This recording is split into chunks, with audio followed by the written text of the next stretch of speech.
Hello po sa inyo! Ngayon papakita po namin kung paano po namin tinransform yung aming napakaliit na backyard. Sana magustuhan po ninyo! Hello, good afternoon! Kasama ko si Jeffrey ngayon, nagka-gardening kami. So, tinatanggal namin itong mga dry leaves na ganito, no? Tapos hanggang doon, nililinis namin, ayan. So, tapos lalagyan namin ng white na stone na ganito. Ayan, para mas maganda siya tingnan sa ano, na yung backyard natin. Ayan, bukas darating yung delivery natin, no? Mas marami to. So, lalagay natin na maayos. Tulungan nyo kami bukas. Salamat! Ayan guys, natapos na namin ni Jeffrey na alisin yung mga dry leaves. Ayan. So, malinis na, tsaka flat. Ayan. So, imagine how many bags na ganito ang nakuha ko. Nakatapon na ako ng kanina ng 3 bags, so we still have 3 more bags. Ayan. Let's put rocks. Not yet. We'll wait for the deliveries tomorrow. Ayan, see? It's all flat and clean, and we're going to put these rocks tomorrow, no? We're going to scatter them and we're gonna wait for the other deliveries. Ayan, para maging maganda yung garden natin, no? Kahit maliit lang siya. Yeah. Oh, meron tayong entertainer dito, si Jeffrey ko. What are you dancing? Cameraman?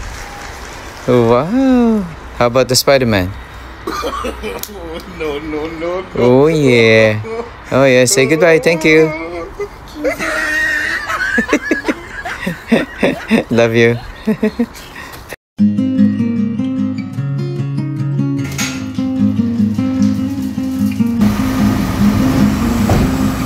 Yan guys, dineliver na yung bato-bato. Thank you to Helensville Landscape. Yan, ito na yung lalagay natin doon sa likod.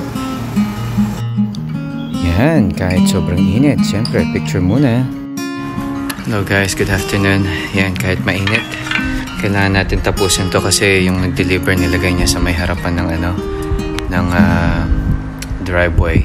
So, ang gagawin natin, lalagay natin itong mga bato, no? Dito sa bag. Loob ng bag, dun sa dalawa ng bag na to, kasi lalagay natin dun sa likod, no? Kasi lalatag natin dun sa lupa, no? Kung nasan yung mga halaman para gumanda naman ng konti yung backyard natin. Okay, thank you guys.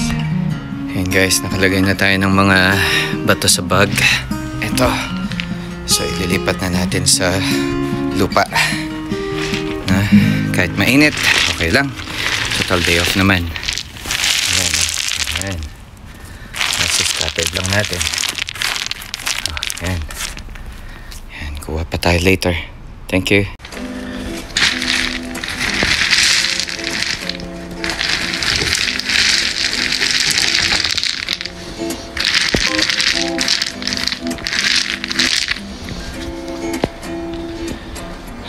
Konti na lang guys. Yan, medyo mainit-init. Ayan guys, natapos na natin ang ating project at masaya ako, naging productive ang ating day off.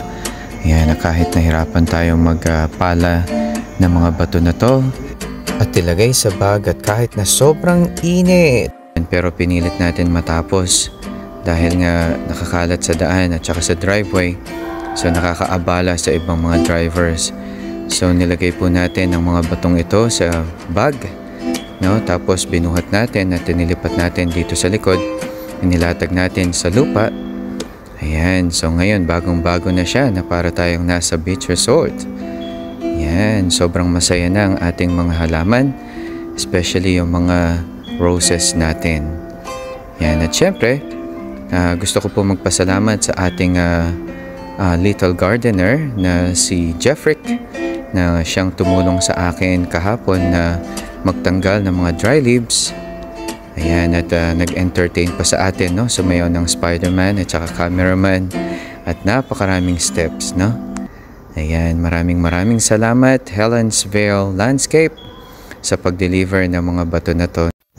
Maraming salamat din po sa pagsuporta ng ating Facebook page na Ryan D-Zone at Familia D-Zone. God is good.